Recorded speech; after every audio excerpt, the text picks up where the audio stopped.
It was, I think, mostly cheers.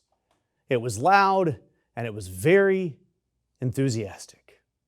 And he obviously didn't hear what you heard.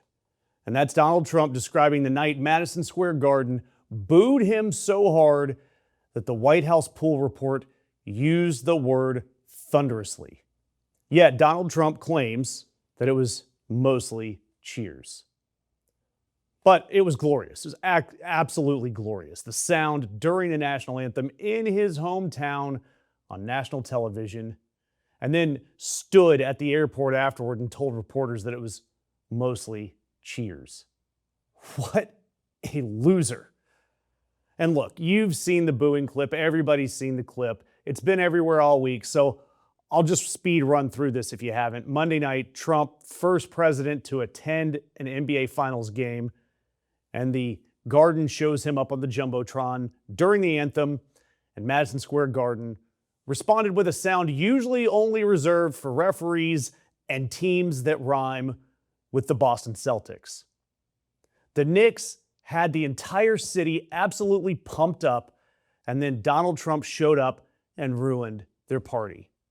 And if you haven't seen it, they also had another long blink when Trump got caught on camera appearing to doze off mid-game, which for a guy whose entire staff swears he never sleeps, it's a bold choice, being in one of the most photographed rooms in America. Then, of course, at 2 a.m., he posts a clip of his motorcade and a caption, "NYC loves Trump." Yeah, nothing says beloved, and also definitely not rattled, like a 2 a.m. post reframing a chorus of boos.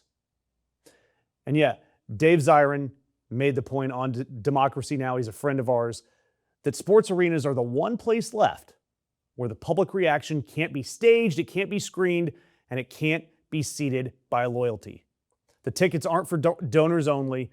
It's not a hand-picked crowd, just Americans, lubricated with overpriced beer, passionately telling you what they think. This city does not like this man, and we've been warning the country about him for, frankly, decades. And maybe last night was the most powerful audio and visual representation of that relationship. But beyond the hilarity of all of this, I want to dive into the numbers that show why, other than the obvious, that Donald Trump got booed. The newest Economist YouGov poll that came out this week found that a record 63% of Americans disapprove of Donald Trump's handling of the economy. 63. His net approval on the economy is negative 34, the worst he's had in either term. In his first term, at this point, he was a +8 on the economy. 57% of Americans say the economy is getting worse because it is. 76% say gas prices went up a lot because they did. And 2/3 of the country say that his Iran negotiations have been ineffective because they are. If you look at Nate Silver's average, he's got the overall disapproval knocking on 60%. Donald Trump's numbers are doing what he did to the Knicks after he entered the building. They lost to the Spurs. But then we have to look at what these numbers are doing to Donald Trump's own party. And whoo boy, this is a good one. We found leaked audio from a private fundraiser that caught Republican Congresswoman Monica De La Cruz in Texas telling donors that her own internal polling has her up only 1 point. That point over a Democratic challenger, Tejano music star Bobby Pulido. And this is in a district that Republicans drew for themselves in the gerrymandering. They custom created this district, and she only has a 1-point lead. Her words, caught on this recording, "Oh, sweet Lord Jesus, right, that's not good." So we ran the poll, and what we found was that I am up by only 1 point in the poll. 1 point. And I said, "Oh, sweet Lord Jesus, right? That's not good." Understatement. because this is a MAGA incumbent in Texas in a custom-built red district, privately praying because she only has a 1-point lead.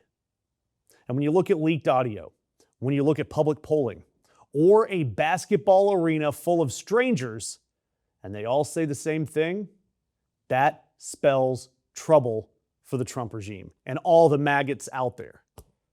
And so, yeah, Donald Trump can rage post at 2 a.m. He can jinx the Knicks at home. He can tell you that the boos were cheers, the polls are fake, and the cameras caught him resting his eyes very enthusiastically.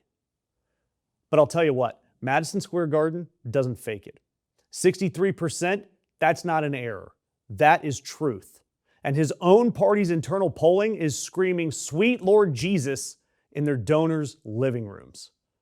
And that's why I'm asking you to share this story, because no one will mistake this for applause.